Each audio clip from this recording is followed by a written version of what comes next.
Assalamualaikum warahmatullahi wabarakatuh. Bismillahirrahmanirrahim. Alhamdulillahirabbil alamin. Wa bihi nasta'inu ala umurid dunya waddin. Wassalatu wassalamu ala asyrafil anbiya'i wal mursalin. Sayyidina wa habibina wa syafi'ina wa qurrati a'yunina wa maulana Muhammadin wa ala alihi wa ashabihi wa dzurriyyatihi ajma'in, amma ba'd.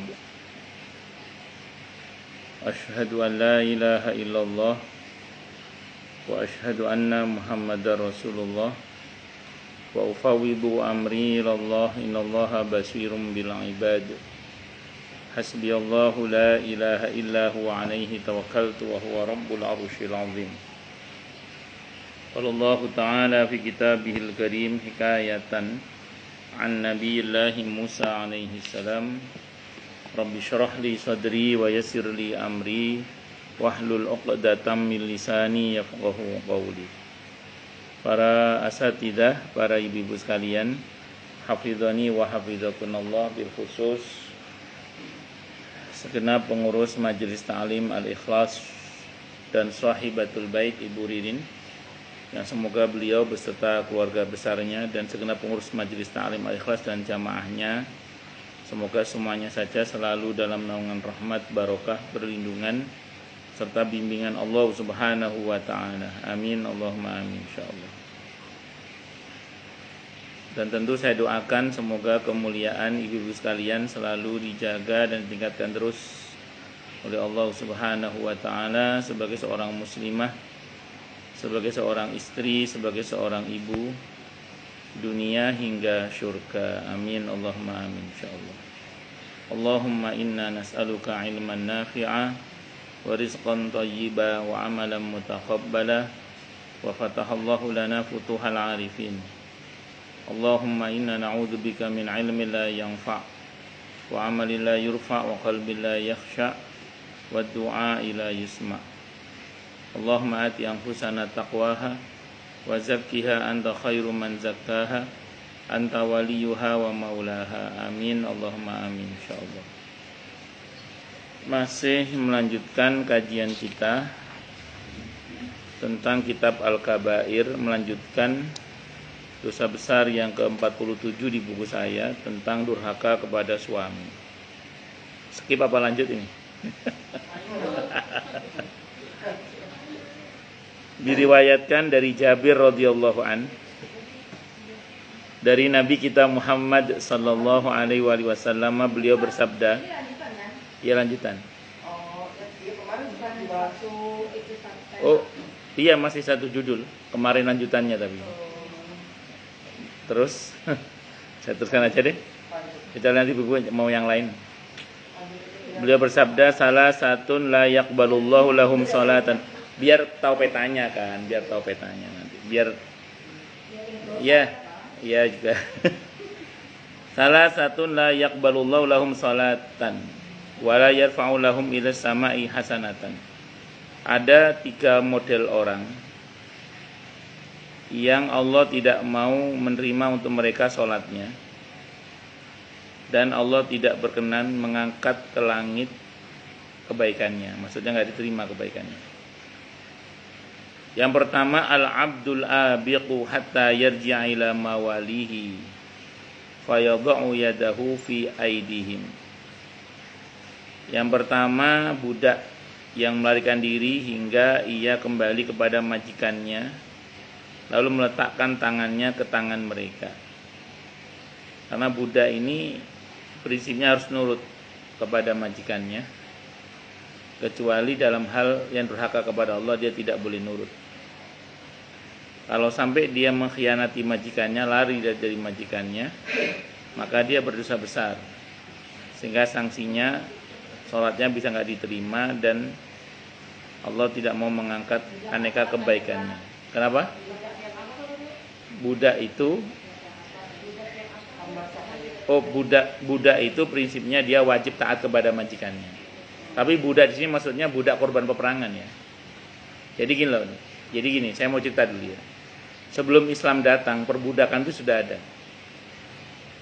budak itu awal mulanya konsekuensi dari perang. Jadi kalau perang terus ada pihak yang menang, yang pihak yang kalah itu kan ada tawanan, laki, perempuan, anak-anak, macam-macam.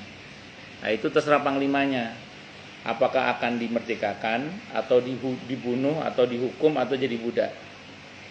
Nah mereka yang menjadi budak ini harus setia kepada majikannya. Nah kalau dia lari dari majikannya maka dia kena konsekuensi hadis ini tadi. Itu seperti itu. Nah kalau itu dulu ya. Nah hanya bedanya antara Islam dengan di luar Islam begini. Makanya kenapa wajib taat kalau dalam Islam? Karena dulu budak itu harus dimanusiakan kalau dalam Islam. Kalau di luar Islam, ketika Islam belum datang di Jazirah Arab saat itu ya. Ketika Nabi belum diutus sebagai Nabi dan Rasul maksud saya. Itu banyak budak itu yang diperlakukan seperti binatang. Dan itu nggak hanya terjadi di Arab, tapi terjadi di Eropa juga. Ibu mungkin pernah nonton film hari Ahad siang, Nona Misi dan Tuan Baron. Iya, Nona Misi dan Tuan Baron itu kan cerita perbudakan di Eropa itu. Nah itu kan budak itu kalau ibu lihat di situ, itu laki-laki tidak disiksa, keseharian mereka dirantai kakinya, diletakkan di kayak kandang yang ada jeraminya gitu kan. Jadi betul-betul diperlakukan seperti binatang. Itu sebelum Islam datang itu begitu. Begitu Islam datang, maka budak itu diharuskan untuk dimanusiakan. Termasuk tidak boleh diberi tugas yang di luar kemampuannya. Harus diberi jam istirahat misalnya. Jadi hak-haknya diberikan. Nah, makanya ketika kemudian hak-haknya semua diberikan termasuk perlindungan dari tuannya, kok misalnya budak ini khianat, maka dia masuk dalam kategori yang kena dosa besar ini. Nah ini nanti beda lagi kalau misalnya tuannya ini zalim, memerintahkan budaknya untuk berbuat yang sifatnya durhaka kepada Allah, maka dia tetap tidak wajib taat. Kenapa? Karena la ta'ata li makhluqin fi maksiatil khaliq. Kita tidak boleh taat dalam hal durhaka kepada al-khaliq. Itu seperti itu. Nah, kalau mau kita kiaskan dalam konteks kekinian, itu bisa juga misalnya ada seorang karyawan misalnya yang berkhianat kepada majikannya. Tapi dengan catatan karyawan itu diperlakukan dengan cara yang baik. Pokoknya dikasih sesuai dengan amanah lah. Sesuai dengan amanah, si tuannya ini si majikannya memberikan semua hak-haknya. Tapi dia mengkhianati tuannya, maka ini juga bisa masuk dalam kategori ini. Contoh gini, misalnya, berapa banyak orang yang diberi kepercayaan, begitu diberi kepercayaan, ternyata yang mempercayai itu ditelikung oleh orang yang dipercayai. Saya nggak tahu kalau konteksnya sekarang ya. Kalau dulu saya punya jamaah cerita ke saya, dia punya perusahaan tuh ditelikung oleh karyawannya. Ya, jadi ditelikung oleh karyawannya, sehingga terus kemudian ya berarti dia telah mengkhianati majikannya. Beda kalau begini, dia resign, dia bikin perusahaan sendiri setelah belajar di sini, itu beda bab kalau itu. Jadi dia baik-baik keluar, kemudian dia bikin sendiri perusahaan karena dia sudah belajar dari sini kan banyak yang begitu ya. Nah, itu tidak ada masalah kalau begitu. Tapi kalau mengkhianati tidak boleh. Contoh mengkhianati lagi gini misalnya.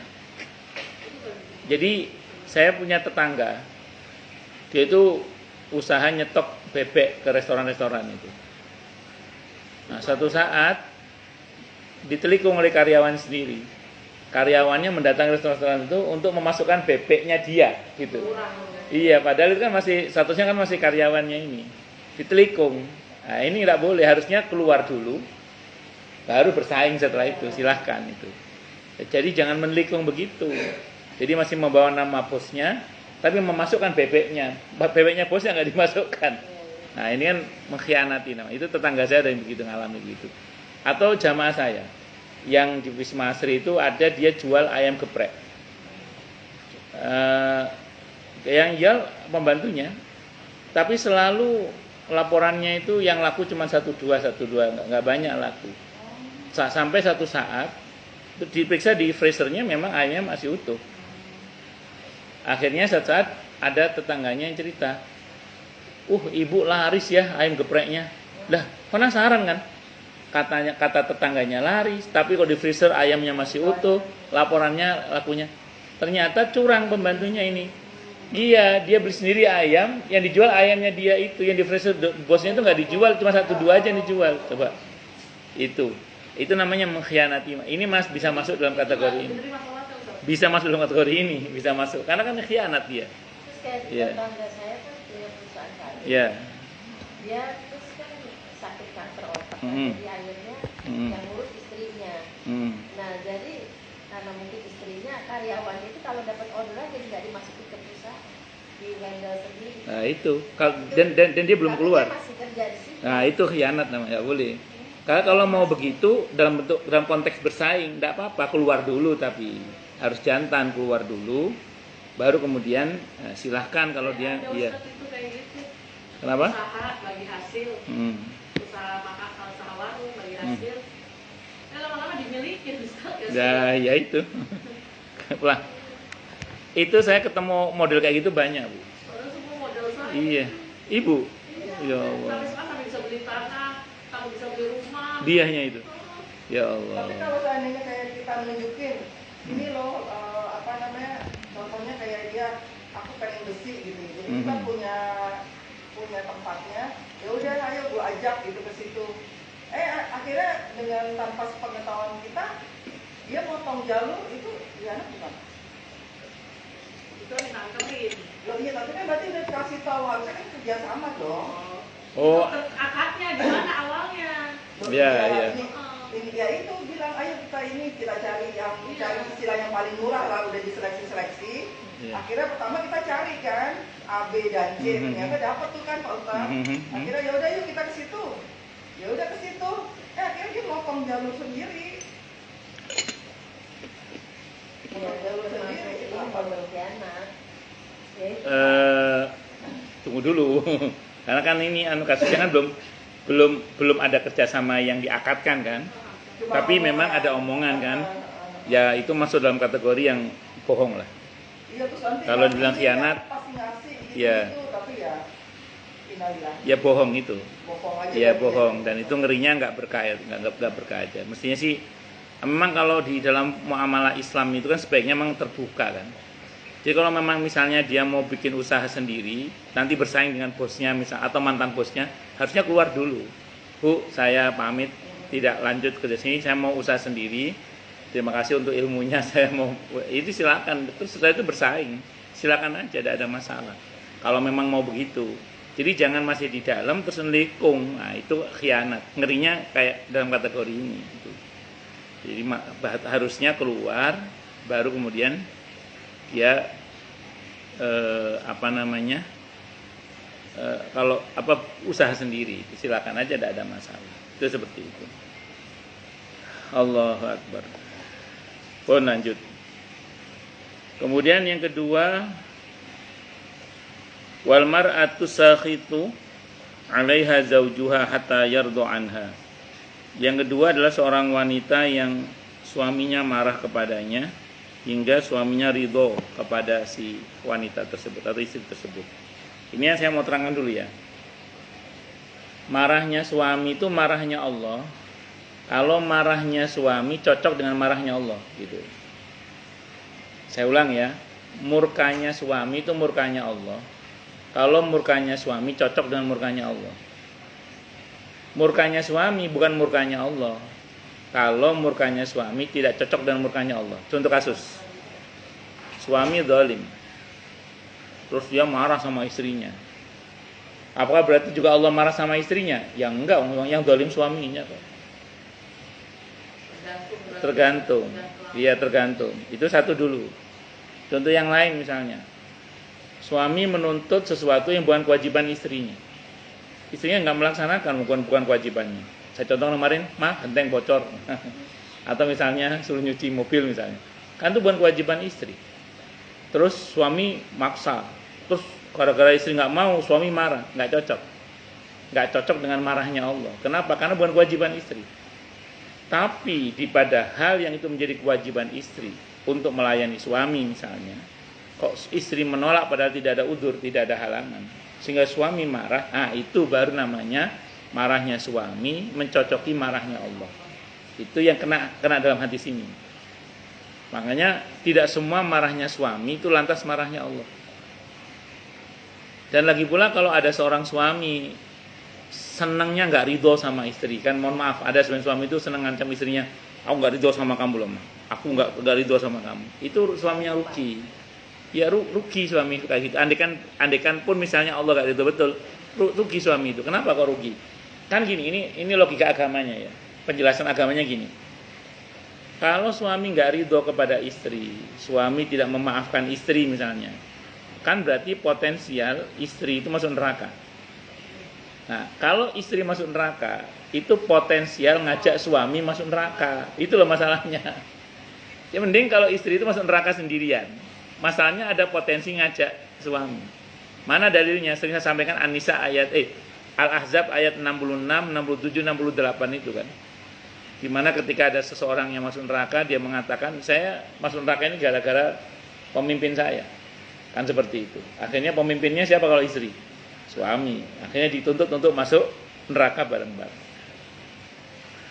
Makanya yang nyaman ya suami itu jadi suami yang pemaaf.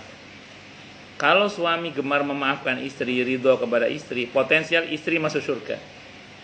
Kalau istri masuk surga, potensial ngajak suami masuk surga gitu loh. Nah kalau ada suami pemarah, pemaaf, suka tidak ridho kepada istri, sulit memaafkan istri, itu rugi suami kayak gitu. Kenapa? Saya ulang, karena istrinya potensial masuk neraka, sehingga karenanya kemudian potensial ngajak suami masuk neraka. Jadi kalau kita bicara potensi dasarnya dulu ya. Tapi kalau kita bicara rinciannya tadi, ya nggak semuanya marahnya suami itu marahnya Allah. Nggak ridhonya suami itu lantas tidak ridhonya Allah. Tergantung dari apakah marahnya suami sesuai dengan marahnya Allah. Apakah tidak ridhonya suami itu cocok dengan tidak ridhonya Allah. Nah itu seperti itu. Jadi nggak bisa dipukul rata. Karena kalau dipukul biasanya nggak rata, benjol biasanya. Terus wasakranu hatta yashua, dan orang yang mabuk hingga ia sadar. Jadi orang yang mabuk teler itu Allah tidak mau menerima sholatnya dan tidak mau mengangkat atau menerima kebaikannya sampai dia sadar tidak mabuk lagi. Ini hadisnya walaupun ada yang mengatakan dhaif, tapi insya Allah maknanya sahih. Dengan penjelasan yang saya sampaikan tadi ya, dengan penjelasan yang saya sampaikan tadi itu. Karena nanti didukung oleh riwayat yang lain yang sahih juga. Diriwayatkan dari Hasan, ia berkata, orang yang mendengar Nabi kita Muhammad sallallahu alaihi wasallam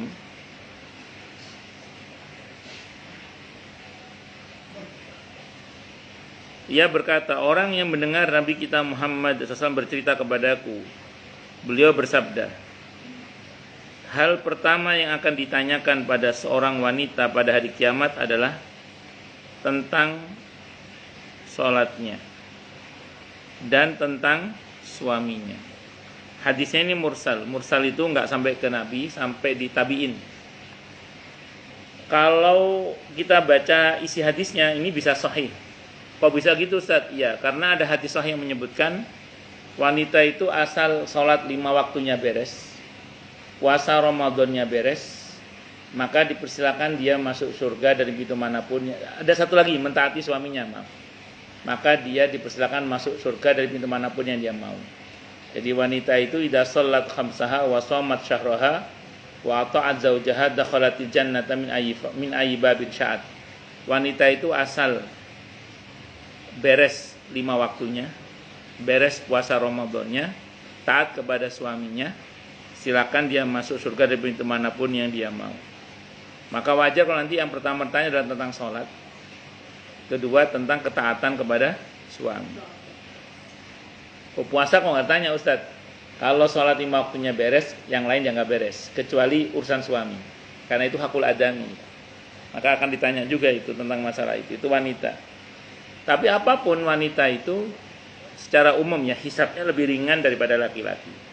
Makanya sebagian para ulama menjelaskan kalau suami istri masuk surga, yang masuk surga terlebih dahulu itu istri. Kenapa begitu? Ya karena suami hisabnya panjang. Laki-laki itu hisabnya banyak. Sementara wanita hisabnya sedikit. Karena sebagian menjadi tanggung jawab suami. Saya pernah baca satu riwayat yang mengatakan kalau bukan karena sholat dan sodakoh, celaka kaum lelaki. Ada yang mengatakan jadi kalau bukan karena sholat dan sodakoh, kaum lelaki itu celaka. Makanya lelaki itu kalau sholatnya nggak beres, udah gitu nggak pernah sodakoh, udah wassalam aja udah. Ya. Disebutkan dalam hadis bahwa Rasulullah Muhammad sallallahu alaihi wa alihi wasallam bersabda, la yahillu limra'atin tu'minu billahi wal yaumil akhir an tasuma wa zawjuha syahidun illa biidnihi wa la ta'zanu fi baiti illa biidnihi.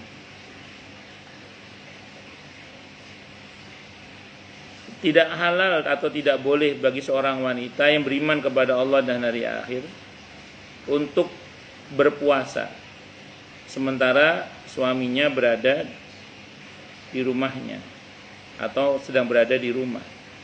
Illa biidnihi, kecuali dengan izin suaminya. Wala ta'dana, dan tidak boleh wanita itu mengizinkan seseorang masuk fi baiti dalam rumahnya illa biidnihi, kecuali dengan izin suaminya. Ini hadisnya Sahih Bukhari. Kalau suami lagi di rumah, tidak boleh seorang istri berpuasa sunnah. Kalau puasa wajib beda bab, kecuali dengan seizin suami. Ya, ini yang pernah jamaah saya itu WA saya, Ustaz, saya puasa hari ini, tiba-tiba suami ngajak saya untuk temen sarapan. Udah dia. Iya. Gimana Ustaz? Saya jawab, temenin suami. Lebih besar pahala menemani suami daripada mempertahankan puasa sunnah. Kecuali puasanya bayar utang. Ya, itu qadha beda bab, wajib itu nanti. Nah, terus walaupun akhirnya suaminya tidak mempersoalkan istrinya tidak makan, hanya menemani sarapan di tempat lain, di tempat di mana ya. Ya, karena minta ditemani itu. Kan suami itu modelnya macam-macam, Bu. Ada yang manja begitu kan ada. Oh iya bener. Nah, terus kemudian tidak boleh kita memasukkan seseorang yang suami Anda tidak mengizinkan. Misalnya saya seorang suami yang wanti-wanti betul. Pokoknya saya nggak rela kalau ada si fulan masuk ke rumah saya. Maka selama itu tidak boleh kita untuk ibu-ibu tidak boleh menerima orang itu di dalam rumah kecuali dengan izin suami. Allahu Akbar. Berarti kalau misalnya puasa nggak izin suami, boleh itu nggak? Enggak, asalkan suaminya tidak mempersoalkan sih nggak ada masalah. Tapi kalau suaminya mempersoalkan wajib dibatalkan gitu maksudnya. Ya maksudnya jangan dipertahankan puasanya kalau suami lagi ya pengen ibu tidak puasa gitu. Itu seperti itu. Karena suka nggak ikhlas gitu ya. Orang mau puasa dilarang. Tapi kalau saya pribadi sih kalau istri ngomong aku lagi puasa Mas, ya wis, tidak apa-apa. Oh iya, maksud aja. Tidak apa-apa, saya harus maklum. Selama ini sih nggak pernah batal istri kalau puasa sih. Nggak pernah saya paksa batal gitu maksudnya. Berarti masih bisa menahan. Ya karena kan hiburannya banyak, Bu. Kan ngajar itu hiburan. Lanjut. Tapi ya tadi andaikan harus pilih melayani suami. Jadi jangan mempertahankan puasa sunnah. Kecuali puasa wajib ya. Nah, terus kemudian mengenai izin suami itu secara umum gini. Kalau saya pribadi ya, itu kembali pada model suaminya sih tergantung.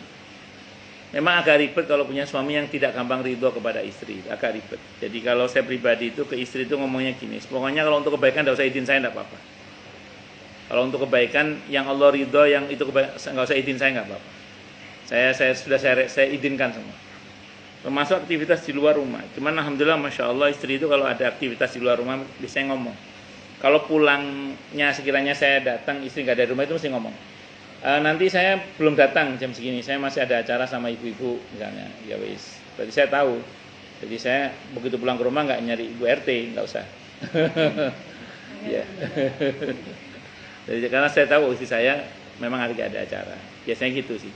Andaikan pun nggak ngasih tahu, kalau itu untuk kebaikan nggak apa-apa. Sudah saya relakan. Sudah saya relakan. Termasuk misalnya menggunakan uang yang memang sudah saya kasih kuasa penuh. Tanpa seizin saya juga nggak ada masalah. Termasuk kalau menerima tamu yang sekiranya itu tidak terjadi fitnah juga saya tidak saya larang. Iya betul. Jadi sudah saya relakan semua. Tapi itu harus diakatkan. Saya beritahu supaya dia tenang. Kan itu muamalah. Jadi supaya istri tahu dan supaya istri tenang kan. Kalau saya kan double Pak, ngomong gitu. Ya asal suami rela sih tidak ada masalah. Kalau saya sih ngomong ke istri itu bukan apa-apa supaya istri itu jelas clear gitu, clear.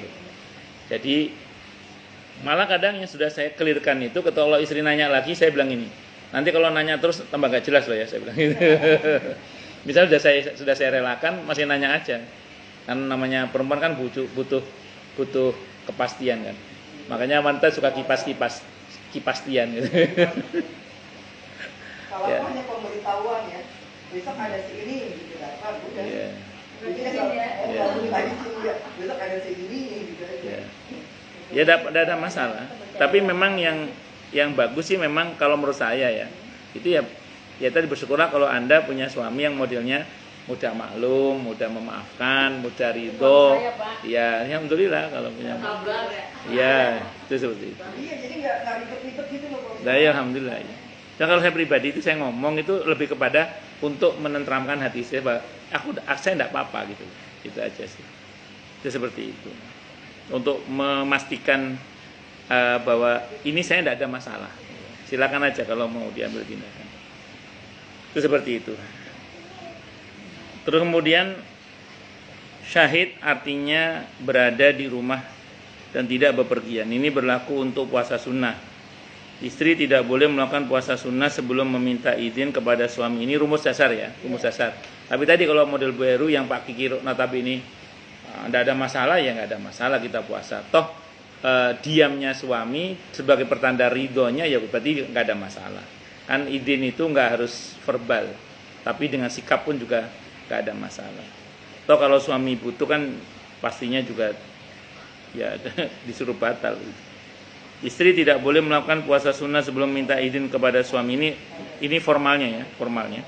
Karena hak suami dan menaati suami wajib bagi istri. Nabi kita Muhammad sallallahu alaihi wasallam bersabda, "Lau kuntu amir." Ini kan perkara muamalah ya. Kalau perkara muamalah itu enggak usah kaku-kaku lah. Cair aja. Kalau suaminya mau cair. Yang repot tadi memang kalau suaminya membeku dan membatu. Itu repot itu. Lau kuntu amiron ahadan ayyas judali ahadin la amartul mar'ata antas judali zawjiha. Andaikan jika aku boleh memerintahkan seorang untuk sujud pada orang lain, niscaya aku perintahkan istri bersujud kepada suaminya. Andaikan boleh. Ini hadisnya Sahih Bukhari. Saking besarnya kewajiban istri kepada suami. Bibi Husain bin Mihsan berkata kala menceritakan tentang suaminya di hadapan Nabi kita Muhammad SAW. Nabi kita Muhammad SAW kemudian bersabda kepadanya, perhatikanlah kedudukanmu dari suamimu itu, karena sesungguhnya suamimu adalah surgamu dan nerakamu. Ini hadisnya Tirmidzi, Abu Daud, Ibnu Majah. Hadisnya sahih. Jadi suamimu adalah surgamu, suamimu adalah nerakamu. Maksudnya apa? Pintu terdekat bagi seorang istri untuk masuk surga ya suami. Pintu terdekat bagi istri untuk masuk neraka juga suami. Interaksi suami istri itu memang potensial membuat istri itu berdosa besar, tapi juga berpeluang untuk masuk surga lebih besar. Sama dengan anak yang tinggal bersama dengan orang tua, itu potensial berbuat dosa besarnya besar. Anak bersama kan. Tapi ingat, pahala berbaktinya tidak kalah lebih besarnya insya Allah. Sehingga potensi masuk surganya insya Allah lebih besar daripada potensi masuk nerakanya. anak yang jauh dari orang tua mungkin potensi berbuat dosa besarnya kecil karena kan jarang ketemu. Tapi potensi masuk surganya tidak sebagus yang serumah dengan orang tua atau yang dekat dengan orang tua. Saya serumah bagi saya. Ya alhamdulillah. Itu potensi durhakanya juga tapi potensi masuk surganya insya Allah lebih besar. Kenapa? Karena untuk berbakti lebih cepat, lebih cekatan dalam hal ini. Ya, fakta di lapangan kan kadang kalau serumah sama mama kan adu mulut ada aja gitu ya. Iya. Dosa kita akui aja itu dosa. Tapi insya Allah kan kita berbaktinya lebih cepat dan lebih mudah dan lebih banyak. Sehingga insya Allah potensi masuk surganya tetap lebih besar kata para ulama itu gitu. Sependek yang saya pahami. Itu seperti itu. Nah, sama dengan seorang istri serumah dengan suami, itu potensi berantemnya kan juga ada. Ya dosa diakui saja dosa. Tapi insya Allah potensi masuk surganya lebih besar. Kenapa? Karena melayani suami. Jadi insya Allah begitu. Rumusnya sih gitu. Kecuali yang betul-betul durhaka ya, betul-betul durhaka kepada suami, itu beda bab nantinya itu. Diriwayatkan dari Abdullah ibn Amr radhiyallahu anhuma yang ia berkata bahwa Rasulullah Muhammad sallallahu alaihi wasallam bersabda, Allah tidak akan melihat kepada seorang perempuan yang tidak pandai berterima kasih kepada suaminya padahal dia memerlukannya. Musnad Ahmad, Al-Mustadrak Imam Al-Hakim juga hadisnya sahih, hadisnya hasan. Nah, jadi termasuk dosa besar berarti ini ya, adalah ketika ada seorang istri yang tidak mau berterima kasih kepada suaminya padahal dia memerlukan suami, dalam arti suami yang memang selama ini banyak berbuat kebaikan kepada istrinya. Saya mau terangkan dulu kalau ini dia biar lebih detail ya. Ada satu riwayat, hadisnya singkatnya riwayat Ahmad, Abi Dawud, hadisnya sahih kama qal la yashkurullaha man la yashkurun nas. Jadi tidak berterima kasih kepada Allah orang yang tidak berterima kasih pada sesama. Jadi kalau ada seorang suami telah berbuat banyak kebaikan kepada istri, kalau istri tidak berterima kasih pada suami, berarti tidak bersyukur kepada Allah. Nah, dan diantara sebab kenapa istri banyak masuk neraka itu karena mengingkari kebaikan suami dan banyak melaknat. Jadi banyak melaknat dan mengingkari kebaikan suami. Sehingga Nabi contohkan seorang suami berbuat salah sedikit dilupakan semua kebaikannya. Nah, makanya hati-hati jangan sampai ibu-ibu melakukan hal ini. Nah, kalaupun misalnya ibu-ibu kesal sama suami, jangan abaikan kebaikannya. Misalnya Bu Fardila marah sama suami, misalnya ini ya Mas Budi, aku terima kasih untuk semua kebaikanmu. Kamu selama ini sayang sama aku. Kamu pokoknya dipujilah suami itu. Tapi salahmu yang satu itu loh Mas. Fokus. Jadi yang satu ini loh. Jadi tetap mengakui kebaikan suami. Jangan sampai mengatakan kamu kapan membahagiakan aku? Kamu tidak pernah bahagia. Itu bahaya itu. Kalau saya begitu. Jadi makanya kita harus apa? Iya, tapi jangan diomong lah, jangan diomong. Iya, maksud anaknya 4 nggak bahagia.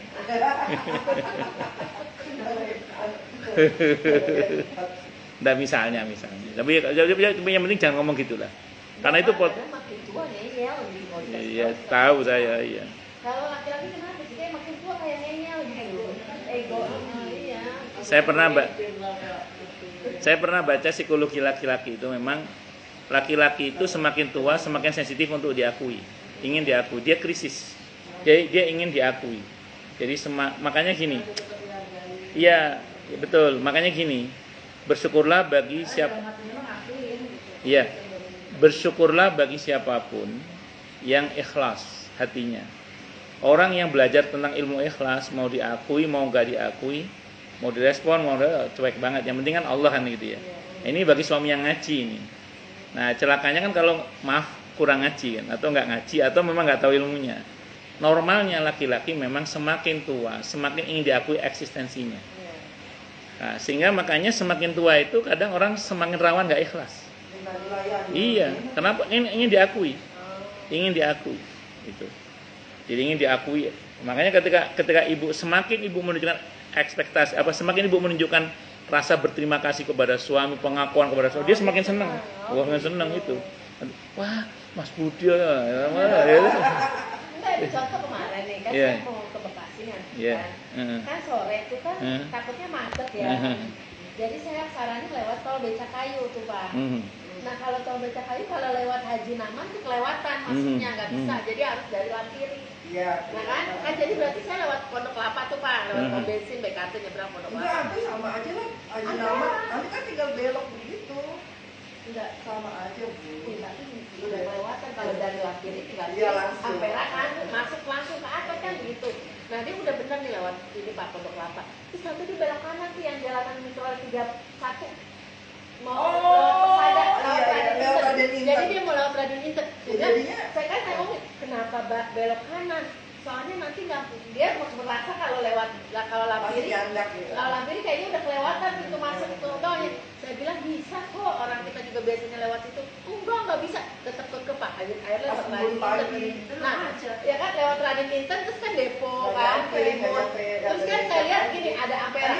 Ini Ampera kan Lampiri dia. Nah itu pintu tolnya tuh. Berarti kan tadi kalau lewat Lampiri kan bisa. Tapi dia tuh ke tadi katanya nggak bisa. Pas udah di dalam gitu diem aja Pak, nggak mau ini. Diem aja, nggak mau ngakuin gitu kalau dia tuh emang tapi dikasih tahu nggak mau nerima. Padahal saya udah bilang, lo kalau nggak lurus aja lewat Lampiri, kenapa belok gitu kan? Nggak bisa, nggak ada gitu. Itulah laki-laki ya. Egonya temen kadang kan bikin. Tapi kalau salah dia diem. Nah ini saya pernah baca itu, ini beda dengan wanita katanya. Kalau wanita itu kan semakin tua kan ingin semakin damai, ingin semakin lebih tenang gitu ya. Itu kecenderungan. Kalau laki-laki justru semakin tua semakin ingin diakui gitu. Validasi betul. Makanya kan kadang dia uring-uringan sendiri, marah-marah sendiri atau apa itu bagi yang bersyukurlah bagi yang mau ngaji, yang mau memahami dan yang mengerti gitu. Dan yang ikhlas terutama. Kalau yang ikhlas, insya Allah dia ngerti sehingga kemudian ya ini proses yang harus dijalani itu. Makanya kan di antara doa kalau dalam umur 40 tahun itu yang Allah ajarkan apa? Di Al-Ahqaf ayat 15 itu kan. Rabbi auzi'ni an ashkura ni'mataka allati an'amta 'alayya wa 'ala walidayya wa ana a'mal salihan tardah. Di semakin tua itu kita disuruh berdoa pada Allah dianugerahi amal soleh yang Allah ridhoi. Loh, emang ada Ustaz amal kebaikan yang Allah enggak ridho? Ada. Ketika kita berbuat kebaikan tapi ingin diakui oleh manusia. Ya jadi ketika seorang suami berbuat baik kepada istri, terus dia butuh pengakuan dari istrinya atau dari anaknya. Kalau nggak diakui dia marah misalnya, kan itu sebenarnya tidak ikhlas. Kan Allah nggak ridho akhirnya kan. Makanya orang itu semakin tua, terutama bagi laki-laki itu rawan tidak ikhlas. Makanya harus berdoa dengan doa itu Al-Ahzab Al-Ahqaf ayat 15 itu. Supaya semakin tua semakin ikhlas, semakin ayat 15. Supaya semakin tua itu semakin ikhlas, semakin sumeleh, semakin tidak butuh pengakuan manusia tapi lebih pada pengakuan Allah. Ayat 15 Al-Ahqaf dia setelah umur 40. Apalagi udah umur 60. Nah, itu seperti itu. Nah, makanya saya ulang sekali lagi, ini penting untuk dihayati bagi kita semua supaya kemudian ibu-ibu paham ya bahwa dengan berterima kasih pada suami berarti bersyukur kepada Allah. Itu seperti itu.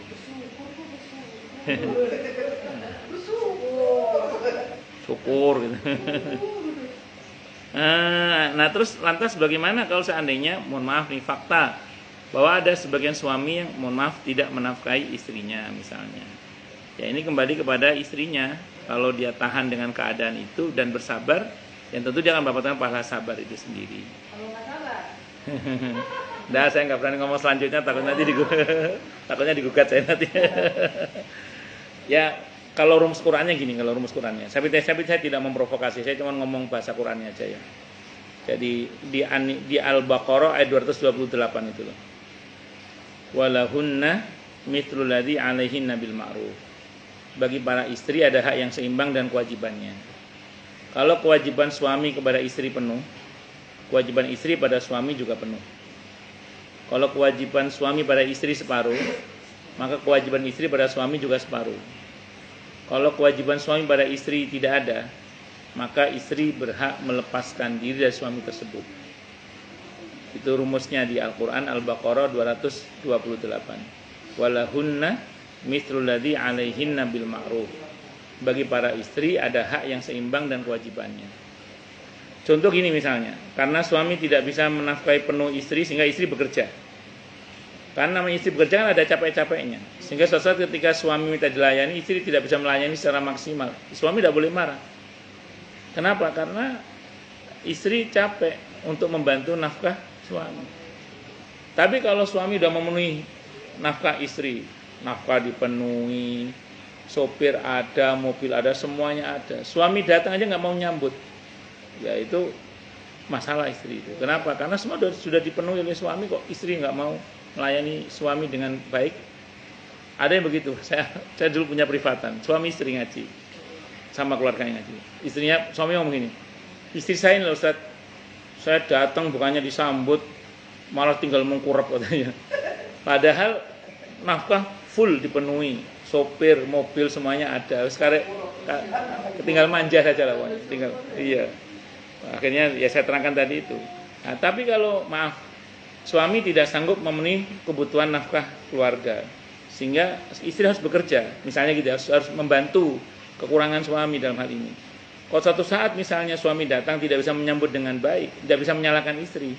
Kenapa? Karena kewajiban suami kepada istri nggak penuh. Sehingga jangan salahkan kalau istri kewajibannya ke suami juga tidak penuh, gitu loh, maksudnya gitu. Nah, kalau suami tidak mampu melaksanakan kewajibannya kepada istri, nah tadi kembali istri berhak, dan ini nggak harus diambil ya. Kalau diambil silahkan, enggak juga nggak apa-apa. Itu berhak melepaskan dari suami tersebut. Tadi kalau istri mau sabar, ya alhamdulillah, rontok dosanya terus. Tapi kalau istri nggak sabar, namanya manusia, misalnya khawatir kalau dipertahankan nanti akan semakin jauh dari Allah, semakin banyak dosa misalnya, sehingga terpaksa mengambil keputusan untuk gugat cerai, ya monggo dengan segala konsekuensinya. Kalau kondisinya seperti itu, kan katanya kalau kita menggugat suami kan kita harus kembaliin itu atau seakan-akan gitu ya. Sampun? Kalau seandainya yang si perempuan. Jadi gini Bu, gugat cerai itu gini, gugat cerai itu. Misalnya ada seorang istri, dia udah nggak tahan dengan keadaannya. Terus dia ngomong ke suaminya, Mas ceraikan saya. Kalau suaminya ngomong, oke, saya ceraikan, ya itu cerai biasa jadinya. Kalau cerai biasa itu nggak ada kewajiban istri mengembalikan mahar. Itu namanya cerai biasa namanya. Bisa dipahami nggak? Mas ceraikan saya, oke. Nah, ya sudah, cerai biasa namanya. Bukan ketentuan hulu. Lain kalau begini Bu, Mas ceraikan saya, enggak, saya nggak mau cerai. Ceraikan saya, enggak, saya nggak mau ceraikan kamu. Ceraikan saya, enggak, saya nggak mau. Akhirnya istri mengajukan ke hakim. Hakim kan mengajukan ke pengadilan. Nanti dipanggil suami oleh pengadilan. Kalau dia nggak datang juga, maka pengadilan akan memutuskan cerai sepihak, fasakh namanya. Jatuhnya khulu. Kalau khulu itu cerai sepihak. Jatuhnya tolak bain sughra namanya. Itu fasakh, cerai dibatalkan pernikahannya oleh hakim secara sepihak karena suami nggak mau datang. Nah kalau suami mau datang, nah di sini dah. Oke, hakim, saya mau menceraikan istri saya tapi dengan bayaran. Apa bayarannya? Tidak cukup hanya kembalikan mahar saya. Saya mau dibayar 1 miliar misalnya gitu. Boleh nggak begitu? Kalau istrinya menyanggupi nggak apa-apa. Kalau istri nggak menyanggupi nanti hakim yang akan memutuskan. Ada contohnya begitu. Karena sudah diposting di media ya, yang pernah saya baca.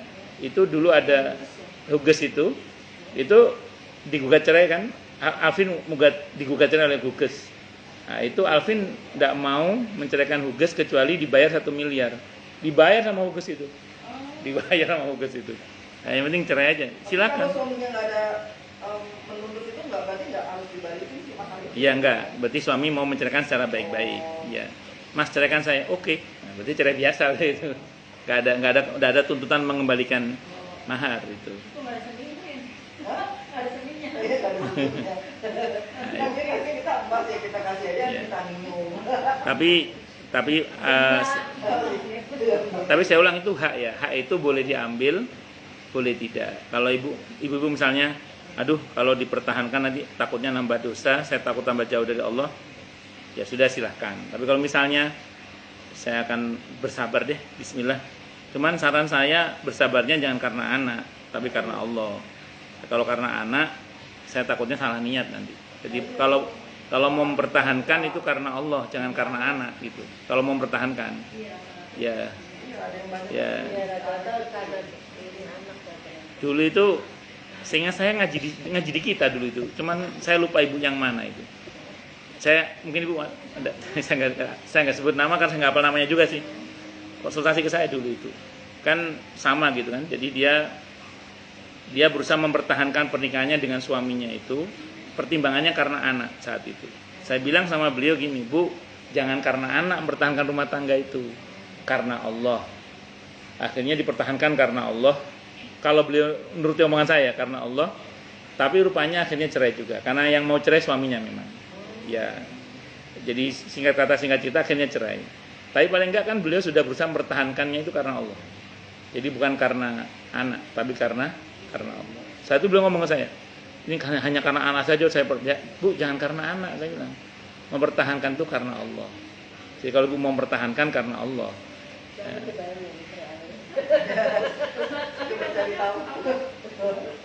Perempuan itu kan nggak boleh minta yang menceraikan gitu. Bagus, saya mau terangkan dulu. Bagus. Lu yang Dan Alhamdulillah saya hanya curhat kepada Allah. Ya, enggak makanya saya nggak mau itu ini enggak, saya bukan ustaz yang kepo kok, teman. Kan ya pokoknya sih sudah jelas ya. Saya mau jawab pertanyaan Bu Tari. Iya. Jadi pikirin Ustaz. Pikirin di Ustaz. Iya. soalnya paling lama ya. Bukan. Saya sudah nggak ngaji lama. Saya nggak hafal namanya juga saya. Ngaji di kita dulu zaman masih di Bu Heru yang dulu ya. Iya, harusnya tahu Ibu, harusnya tahu. Tapi dia akhirnya cerai akhirnya tapi. Enggak boleh nyebut merek. Bukan itu, bukan. Ya. Saya lupa. Tapi di sini ngajinya di kita dulu. Ustaz Kenal. Ustaz nggak tahu namanya. Iya, kalau itu. Ya Ustaz tahu. Saya nggak tahu namanya, cuma saya lupa saya. Cuma ingat mukanya ya. Kalau ketemu mungkin ingat ya, kalau ketemu mungkin ya. Buka album.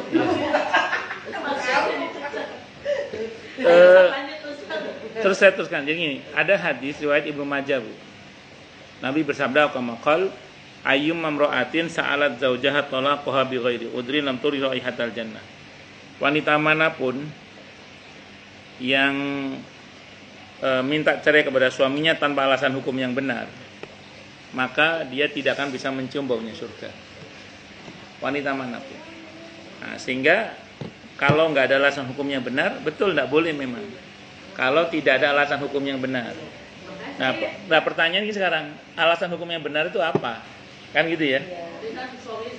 Oke, ini prinsip ya, yang umum dalam pernikahan. Misalnya agama terancam. Misalnya contoh gini, ada seorang suami, istrinya berjilbab. Tiba-tiba suaminya itu pengen istrinya itu buka jilbabnya, dipaksa. Suruh pakaian yang seksi, belak ketet. Apalagi sampai suruh berbuat maksiat. Ya, kalau enggak suaminya marah-marah. Berarti agama terancam, kehormatan terancam. Maka yang model begini boleh gugat cerai suami. Satu, agama terancam, kehormatan terancam. Yang kedua, fisik terancam. Kalau marah main kaplok, main tonjok, main jedotin kepala ada kekerasan fisik. Yang model begini boleh gugat cerai. Ini ini alasan hukum yang benar untuk seorang istri gugat cerai suami. Yang kedua. Yang ketiga, harta terancam. Ada seorang suami, dia muales, tidak mau kerja, adanya morotin duit istri terus. Atau terlibat budol. Ya, macam-macam lah, sehingga terancam istrinya hartanya habis gara-gara ulah suami. Maka model suami begini dia berhak untuk menggugat cerai suaminya.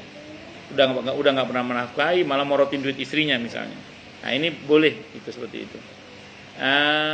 Itu diantara yang diperbolehkan. Yang pasti itu kalau diantara hal yang diperbolehkan lagi diantara kalau dipertahankan rumah tangga itu dikhawatirkan akan semakin menambah dosa saja. Karena terjadi pertengkaran yang terus menerus dan tidak ada reda-redanya misalnya. Kan ada pertengkaran itu yang fluktuatif ya salah normal itu. Tapi ada yang intens pertengkarannya itu dan tidak ada jalan keluar jedanya. Nah, itu daripada tambah banyak dosa mending Ya, madorotnya. Saya kira itu. Allah a'lam. Oke, monggo silakan yang mau tanya. Tapi kalau saya secara pribadi itu sering menyarankan begini. Kalau masih bisa diperbaiki, diperbaikilah. Kalau masih bisa diperbaiki, kalau masih bisa dipertahankan, dipertahankan. Kecuali memang sudah, namanya orang kan kemampuannya berbeda-beda. Ya sudah, kalau sudah tidak mampu ya silakan diambil langkah-langkah yang terpaksa tadi itu. Jadi bercerai itu bukan pintu utama, tapi pintu terakhir setelah memang sudah nggak temukan lagi pintu yang lain kecuali itu gitu. Kalau bisa begitu. Pernah dengar juga di ceramahnya Adi Hidayat. Kenapa? Kadang masalah rezeki itu misalnya istrinya yang nyari duit, itu kata otomatis jadi bikin suaminya rezekinya terhalang. Jadi kan gini, jadi suaminya tuh dulu punya usaha apa sih kayak apa servis AC atau apalah, pokoknya banyak panggilan lah istilahnya. Terus istrinya tuh buka usaha iseng-iseng tuh kayak apa ayam geprek apa-apalah istilahnya gitu. Lama-lama maju usaha istrinya. Nah istri suami lama kan mungkin yang sama namanya istri itu kan sambil bantu-bantu, tapi akhirnya berkurang panggilan jobnya dia, kerjaannya dia malah. Jadi kayaknya mungkin ini malah lagi kayak ke istrinya gitu loh. Itu kalau ceritanya soal tadi. Jadi kalau suaminya yang maju, istrinya biasanya yang nggak begitu. Tapi kalau istri yang maju, suaminya yang jadi, itu katanya ada pengaruh begitu juga.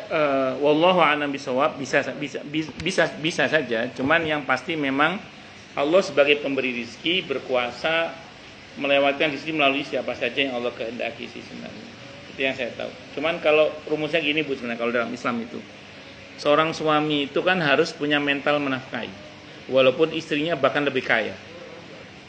Saya ulang ya, seorang suami itu harus punya mental menafkahi, walaupun istrinya lebih kaya. Satu dulu. Yang kedua, dalam keadaan sempit sekalipun seorang suami harus punya mental menafkahi. Itu ada di surah At-Tolak ayat 7 itu. Jadi kalau kata Allah dalam ayat itu, liyung fiqdu sa'atin min sa'ati. Hendaklah orang yang lapang itu menafkahi istrinya kalau suami berdasar kelapangannya. Wa man qudira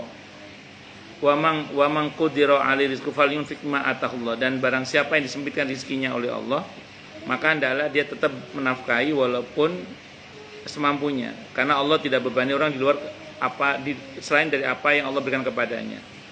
Nah, Allah janji kalau suami mau berjuang menafkahi istri itu, saya ja'alullah ba'da usrin yusra. Allah janji setelah kesulitan Allah akan berikan kemudahan-kemudahan. Saya kira itu. Kenapa? Enggak, yang ini. Kalau yang ini setelah kalau yang ini. Kalau yang bersama itu yang di al-insyirah. Fa inna ma'al usri yusran innamal. Kalau yang ini enggak. Yang ayat ini setelah kesulitan Allah berikan kemudahan dalam konteks nafkah. Suami lagi sempit nih. Terus dia tetap berusaha menafkahi istrinya semampunya. Allah janji Allah akan berikan kelapangan setelah kesempitan itu. Itu kalimatnya begitu.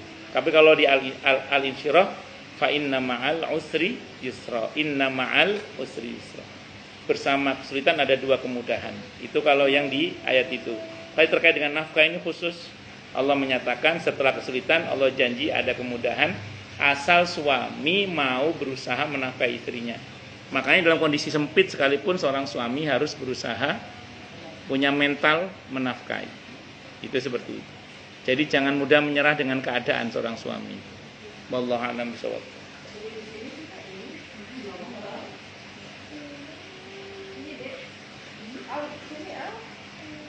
Manggilnya siapa Al? Ini bontot Bu ya? Atau masih produksi lagi? Oh ada, dia punya ada dua lagi. Oh ada lagi? Insya Allah ya. Bontot insya Allah. Saat ini. Ada di steril. Oh iya, enggak kan dari bapaknya ada lagi dua. Oh iya, ada lagi ya, ada satu bapak. Oh. Iya. Panjang banget. Iya. Itu satu paling kandung ya? Iya. Iya, sebapak ya, sebapak.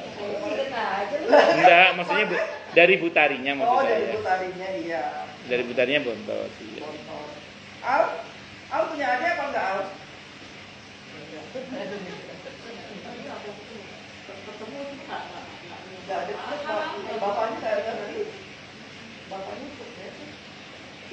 ayahnya juga dia tahu itu ayah juga panggil ayah karena kakaknya manggil ayah. Bapaknya cuek banget, anak ke sekolah nggak dibikin makannya. Kemarin pamitan aja nggak digenggam ya. Katanya nih pamit nggak ditolin gitu.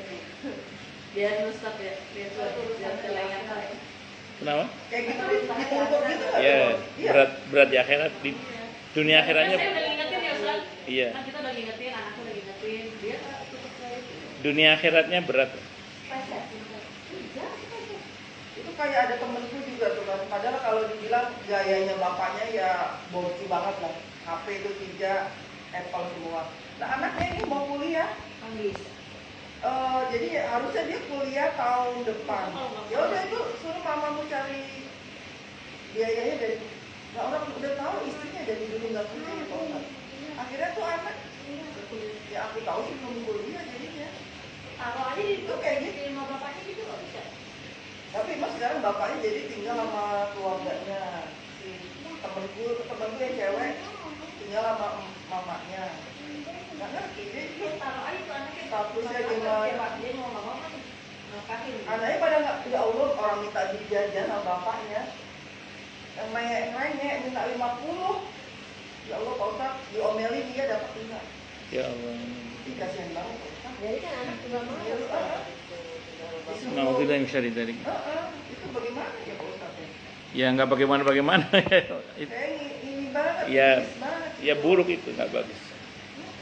Lalu bapaknya kalau dibilang mampu, lah bukti buat dirinya dia mampu, mobil aja. Itu loh ya kalau Motor bapak aja. belum lagi. Enggak, belum ada nikah, nggak nikah lagi. Oh baru bisa. Udah lama sih. Sebenarnya dibilang pisah cerai. Secara hukum hierarkinya itu, Nah, anak itu tanggung jawab bapaknya mas. Sampai mama. Iya, anak tanggung jawab bapaknya. Kalau bapaknya meninggal, tanggung jawab saudara-saudaranya lah bapaknya ya.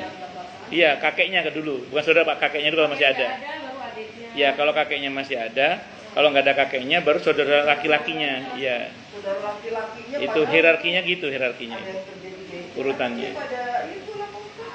Jadi ya harusnya gitu. Memang terkenal itu. Bukan, laki. Jadi ada pihak suami. Yang laki atau kakak laki. Iya. Jadi pertama kakeknya, kalau ada masih ada kakeknya. Kalau bapaknya meninggal ya, kakeknya. Kalau kakeknya nggak ada, baru saudaranya. Kakak Jadi beradiknya. kalau adik-adiknya saudara-saudara perempuan juga itu berarti Selesai ya, berarti kembali ke ibunya. Kembali ke ibunya. Ya. Kembali ke ibunya. Kayaknya memang- Karena perwalian kan di bapak, perwalian itu. Perwalian itu dari jalur bapak, perwalian itu. Kan yang setelah bapak kan yang paling berat jadi wali kan kakeknya. Nah, kalau kakeknya meninggal juga atau nggak mampu, baru saudara-saudaranya. Karena paman-paman ini berat jadi wali juga ini. Paman-paman dari bapak ini. Kalau kayak gitu kalau udah tua dia nggak bisa apa-apa bagi sama anaknya paling tua jadi kan. Nah itu gimana tuh Pak? Misalnya kayak gini ya, kan bapaknya nggak mau ngasih apa-apa, tapi pas ternyata bapaknya sakit tuh, terus anaknya karena sikap bapaknya gitu, bapaknya nggak apa kontribusi sama gue dulu gitu. Bakti orang tuanya gimana? Bisa anaknya udah sukses itu gimana tuh Pak? Kalau anak mah tetap Ya, saya sih pernah bilang begini ke banyak orang, termasuk ada teman saya yang ngalami kasus yang serupa kan. Saya bilang, seburuk apapun orang tua kita, itu tugas anak adalah berbakti pada orang tua dan mendoakan kebaikan untuk orang tua.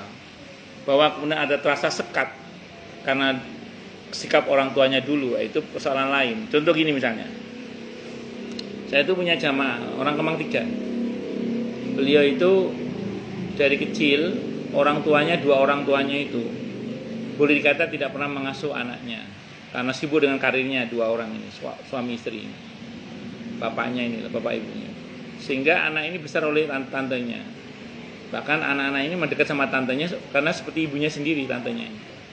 Suatu saat bapak ibunya sekarang ini kan pensiun.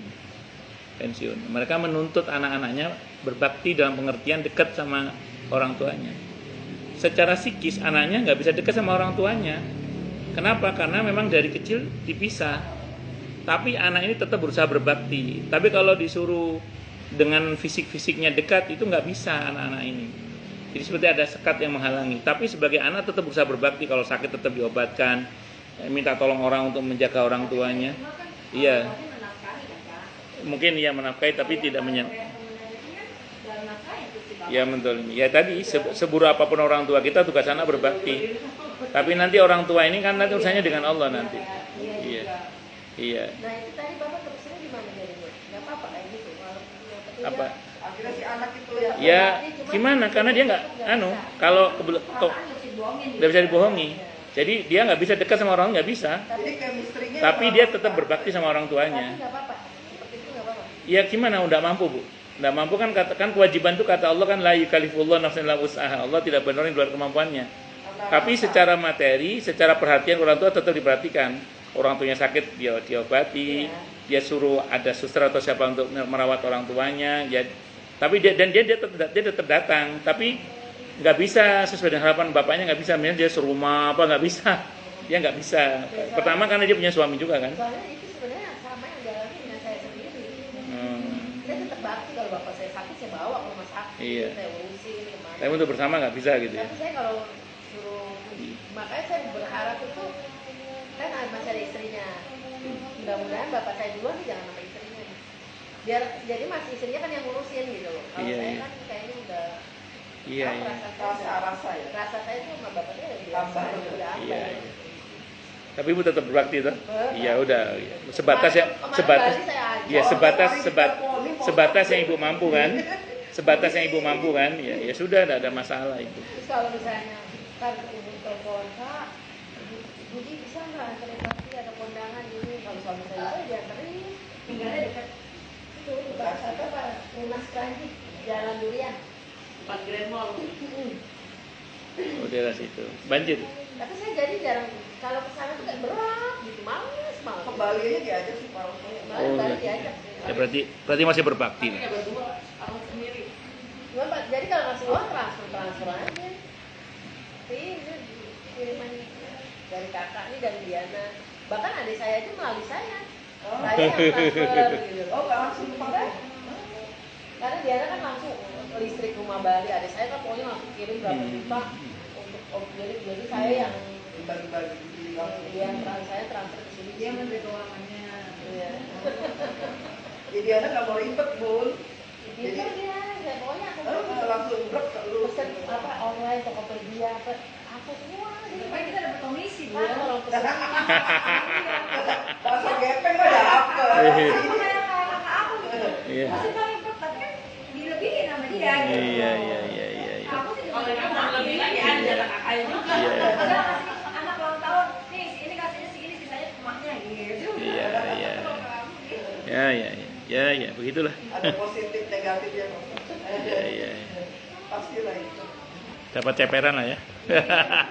Ya, yang penting jangan lupa sama kita ya Pak. coba ya Pak, dia transfer ke saya nih. Dia kan saya mau lagi pesen apa sofa nih ya. Tolong transfer ke Pak Prem namanya tuh. Saya tahu itu sofa tuh. Padahal dia langsung ke transfer ke Pak itu bisa kan? Ini dari saya ke Pak Prem. Kan males yang masuk ikut nomor lagi. Iya. Udah kalau asik kan tadi jangan nawar deh. Kalau nggak mau, deh. Iya. Beri sama pegawai. Ya udah cukup dulu ya. Ada lagi mungkin? Ya udah cukup Pak. Kita tutup dengan alhamdulillahirabbil alamin. Semoga kajian kita bisa bermanfaat mubarakah fid dini wa dunya wal akhirah untuk kita, keluarga kita dan seluruh umat Islam semuanya. Dan mudah-mudahan kita semua dijadikan oleh Allah sebagai orang-orang yang sukses dunia akhirat, selamat dunia akhirat, bahagia dunia akhirat, dan dipermudah urusan kita oleh Allah fid dini wa dunya wal akhirah. Semoga Allah limpahkan hidayah selalu untuk kita, semoga Allah tingkatkan selalu hidayah untuk kita, dan semoga Allah berikan hidayah untuk siapapun yang melihat kita. Subhanakallahumma bihamdika asyhadu an la ilaha illa anta astaghfiruka wa atubu ilaik. Sallallahu alaihi Muhammad wa alihi wasallam. Saya mohon maaf. Wassalamualaikum warahmatullahi wabarakatuh.